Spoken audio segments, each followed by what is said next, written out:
Hope you're both well, guys. Good to. Hello, Hi, Stefan. hi. How are you?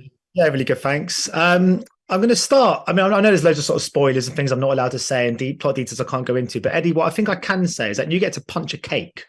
That must have been good fun. How many takes did you get to give it your right hook? I think I did about 4 or 5 takes, but the worst thing, it was really painful. I know you think I'm just punching sponge, but actually they filled it with these cocktail sticks. So every time I punched it, I was getting stabbed by cocktail sticks. So Bernie Monk was getting beat up by a cake. I mean, you get the. I mean, I think the show, the whole premise and stuff of the show is wonderful. I mean, you get these kind of hypothetical narrative ideas in shows, but this one feels especially quite fascinating. This idea of a kind of epic scale gender power shift and what that could entail. Is it one of those projects for you both where the log line just kind of instantly caught your attention? Yeah, definitely. Then I read the book, which I just think is visionary, and I love the way that it holds a mirror up to society. And it really I found it really thought provoking and made me think. I think there's a scene when one of the male characters gets attacked, and I was instantly felt sick reading that, and then I realized how desensitized I've come to seeing violence against women. When it was reversed like that, it suddenly made me sick to my stomach. And so I just think that it's a really powerful book, and very proud to be a part of it. Yeah. I think desensitize is a brilliant word, because Naomi Alderman gave a speech at the table read when we embarked on making this show. And she said that within the last 1,000 years, the only human being with unfettered privileges and rights has been a white Anglo-Saxon, rich Christian heterosexual male. That was it. Every other human being had lesser privileges and rights. And what she said was all our institutions have been built with this mindset. And we've become desensitized to this. We've accepted that as reality. And what she does with this show is she turns that on its head. She gives women the physical power over men. And now what does that, and how do things evolve from there? But it isn't only about women gaining power, it's about the exploration of power. And because she does that, you then become aware that you have become desensitized to this inequality. Yeah.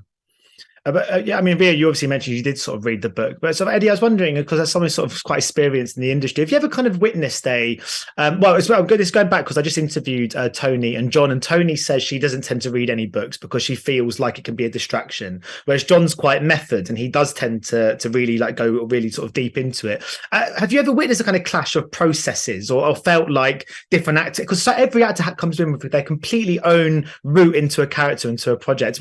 What's that like on a set to get that amalgamation of kind of different sort of approaches to filmmaking? Well, there's different periods of acting is a collaborative and an interpretive art form. So what you're talking about is the interpretive aspect of it. So some people, in order to interpret the writing, they need to go and delve into research, and they need to use their imagination and to use sensory memory, which is kind of where I'm coming from. But some people, in order to interpret writing, they approach it from another way, from less from a research aspect, just from their own imagination. But by the time you get on set, you have to be collaborative. If your process is infringing on the other actor, then I don't care how you do it. You got to just shut up and be collaborative. And if you're not collaborative, get off set. That's it, really. And Rio, this is incredibly raw human themes that make up this show, but there obviously is a sort of supernatural sort of element to the narrative. Do you almost have to ignore all of the outlandish kind of supernatural areas when taking on a role like this and just focus purely on the kind of humanity of the role at hand? Would you treat this in the same way you would if it was a kitchen sink drama, say? Yeah, I suppose I would. Yeah, I suppose I focused on the character because it is a very character-led piece, even though it happens to be sci-fi. I think that it's still very character-led, very, gripping and thrilling. And I think that, in terms of using the power and releasing the electric shocks, we worked with a movement coach called Imogen Knight. and she was amazing, and she really helped us find the power, because sometimes we're using it in a really big way, maybe to try and kill somebody, and other times we're just using it in a small way, maybe like a click of the finger to try and intimidate somebody. And when we use it in a really big way, she wanted us to imagine and really visualize that the skein, which is the organ on the collarbone, that it's kind of like a bladder, and that it would empty and then fill back up again once you've rested and eaten. And I think that what that did is it gave us like a really human element to it. It's different from other genre pieces where, you know, you can just release as much electric shocks as you want. You know, we had a really human element to the show, which I think is important to keep it grounded and in reality and rooted.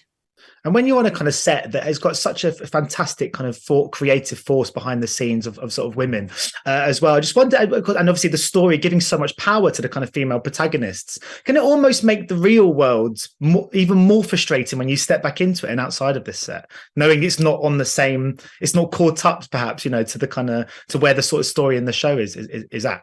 Yeah, I mean, well, we started making the show in late 2019. Early 2020, and then we had the pandemic. But during the period of the 3.5 years it took to make the show, you had the reversal of Roe v. Wade. Yeah, you had the treatment of of women in Iran. You had the banning of women from universities and schools in Afghanistan. So we were making a film about the empowerment of women and men wanting to take away their women's autonomy over their bodies because they were afraid of women gaining power. And yet we could see that happening in world events. And so it became, at the same time, it became very frustrating. But another part of you felt that it made what the drama that we were making more pertinent. It's more pertinent now than it was when the book was originally written in 2019. I mean, in 2019, President Obama said that he loved the book. It was one of his favorite books of the year. Could you imagine Trump saying he loved the power? You know, I can't imagine he's ever read the book. I don't think he's read a book. So could you? So there's no.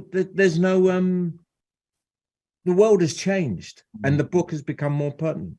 Yeah. But I mean, Eddie, as someone who's got such a kind of wonderful character, right? So I wonder, when you play roles like this, do you ever use people from your life to help get into the head and understand them? Have you ever met many Bernies in your time that you can kind of draw from? Yeah, I've met lots of bank robbers and villains. Criminality and violence. It was a valid career choice when I was growing up. It wasn't a choice that I took, but I knew people who did. Bernie, the physicality of Bernie is based on a friend of mine's father who is a famous gangster. But also what's really beautifully written about Bernie is the fact that he's a traumatized individual. And it expresses itself in this toxic masculinity. And I've been very aware of toxic masculinity all my life, aspects of it within myself and within those around me. And also because I've also become aware of an inarticulacy as well, and an inability to articulate trauma. And so it comes out as violence. It's very easy for me to play these kind of characters. I think you both do wonderful jobs with two great characters that come to life on the screen. So thank you so much for chatting with me today, and best luck with the release of the show as well. Thank you. Thank you so much. Thank you very much. Ladies and gentlemen, you're watching Hey You Guys. Hey You Guys, huh? Hey, you guys. Is that from the Goonies? It is indeed, yes. Nice. Hey,